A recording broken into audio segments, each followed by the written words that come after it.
So the big question we then have to ask ourselves is, what are the key findings? 2025 audit.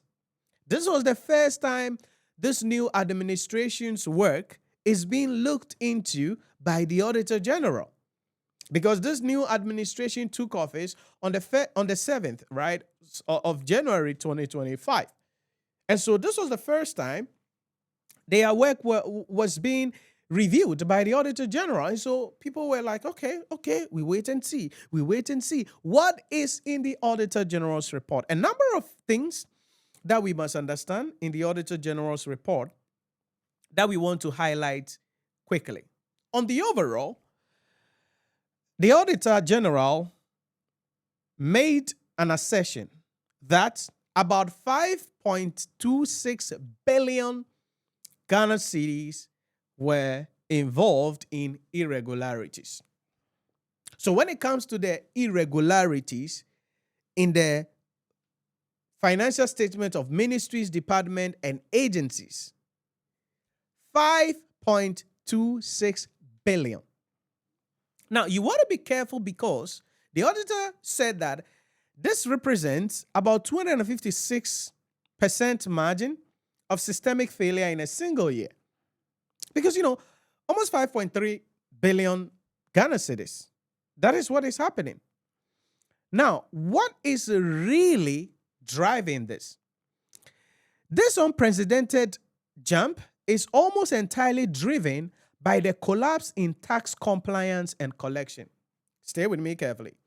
So, unlike some previous years where it's about Shale, Jashka, Ye Diska, Ye Cheska, Ye Yewe, about 91% of the 5.3, almost 5.3 billion Ghana cedi irregularity was due to tax compliance and collection. Okay, so let's go down there and see what happens. Comparative basis, it is categorized into 5 major groups. 5. So 2024 infractions, 2025 infraction. First, tax irregularities.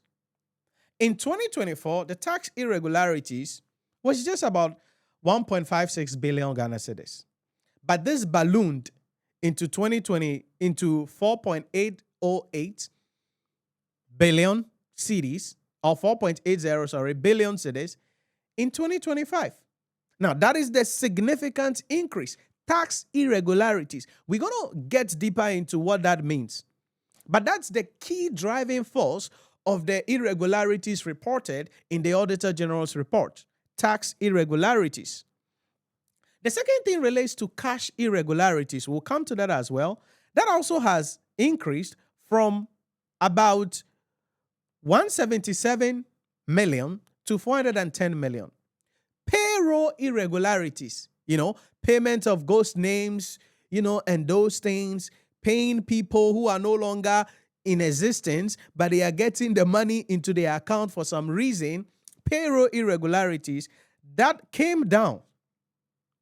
It came down. So 2024, it was 57.8 million. But in 2025, it came down to just 19.9 million. Now, 19.9 million is still high, but, it's a significant reduction. At least we got to praise the government a little bit on that. We'll come back to that. Contract irregularities. This is awarding of contracts, payments for contracts that people didn't do any work, awarding of contracts that the prices are inflated, and all of those things. So contract irregularities, 2024, about 31.1 million. In 2025, it is only about 3.3 million. Then debts and loans irregularities. In 2024, that was around 188 million. In 2025, that has reduced to only 29 million. So, tax irregularities, when it comes to revenue collection, there is a problem there. Cash irregularities, there is a problem there. But when it comes to payroll, when it comes to contract irregularities, when it comes to debt and loan, we have seen significant improvement in 2025 as compared to what happened in 2024. And so what's the conclusion here?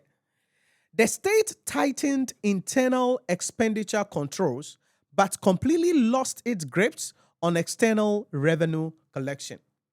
Yes, Uncle Ato forcing is forcing, putting in place controls, right? So you will realize that for last year, for instance, people were out. Oh, the Minister of Finance is not releasing money. The Minister of Finance is not spending money. That is why the city is stable and all of that and all of that.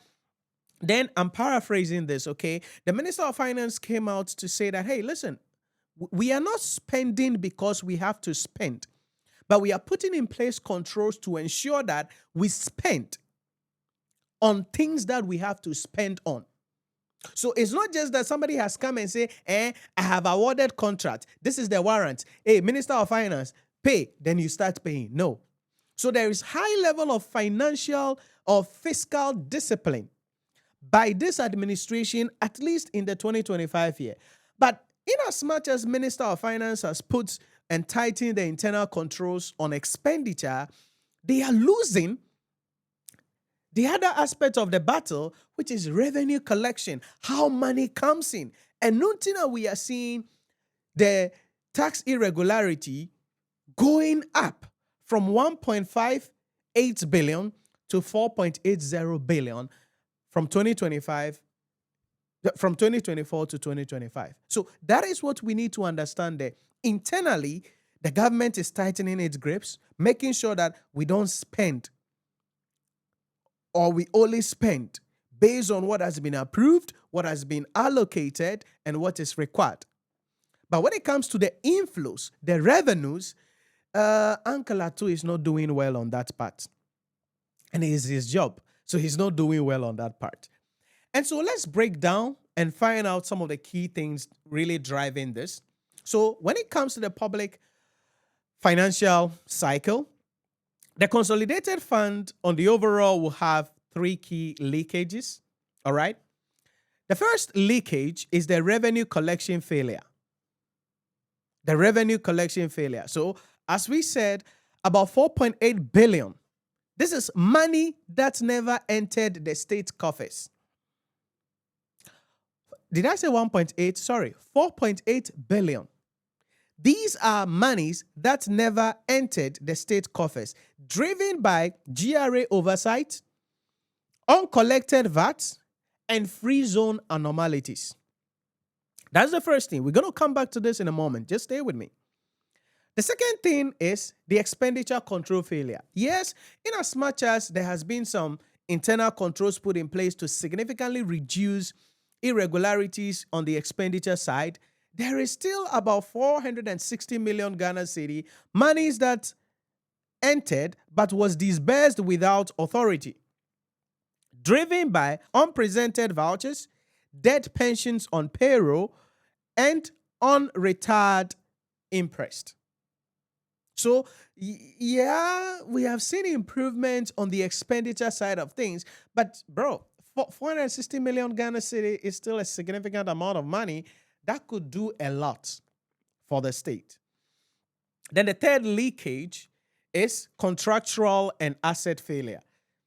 This is just a little over 3 million Ghana cedis. Okay, these are money spent without value delivered. So, government of Ghana spent this money, ministries, departments, and agencies spent this money, but no value was delivered. This is driven by unexecuted works and under-delivered procured assets. So, two key things here. People were awarded contract to do the job.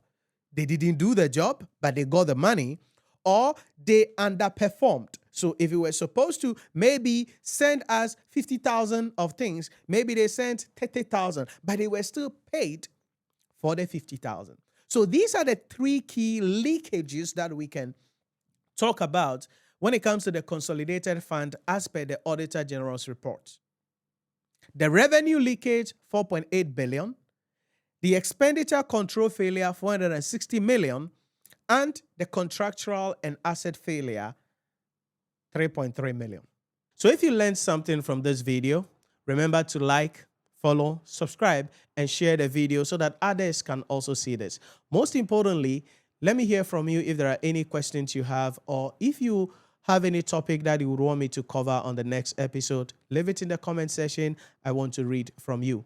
If you want to enroll as well in our courses to study under my mentorship for your ICA, ACCA, CIMA, or ICAG examination, you can head on to our website, NhyiraPremium.com, or download the Nhyira Premium mobile application on the Google Play Store or the App Store to complete your enrollment. You can also send us a message on WhatsApp or call us 050-114-9296. 050-114-9296.